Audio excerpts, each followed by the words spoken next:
माझे नाव अवनी अनिल बोराटे, इयत्ता 4. शाळेचे नाव जिल्हा परिषद प्राथमिक शाळा वाघमोडेवाडी. मी आत्तापर्यंत 10 ते 12 पुस्तके वाचली. त्यातील मला आवडलेले हे गोष्टीचे पुस्तक, याचे नाव आहे मिनूचा पतंग.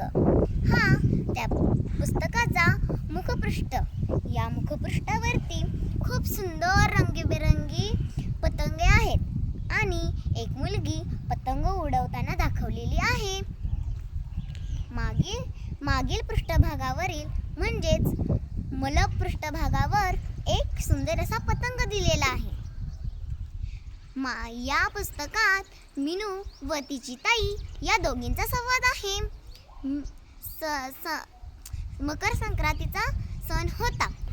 आई देवळात गेली होती. मिनूला काही करमेना. तिला पतंग उडवायचा होता. ती इकडे तिकडे शोधू लागली, पण तिला काही पतंग सापडला नाही. ती ताईकडे गेली. ताईला म्हणाली, मला पतंग उडवायचा आहे, मला पतंग बनवून दे. ताईने व मिनूने पतंग बनवला. खूप सुंदर पतंग बनवला होता. त्या दोघी तो पतंग उडवायला गच्चीवरती गेल्या. मिनूने हातात फिरकी पकडली व ताईने पतंग उडवला. शेजारच्याच गच्चीवरती मिनूची मैत्रीण चिनू तिच्या आई सोबत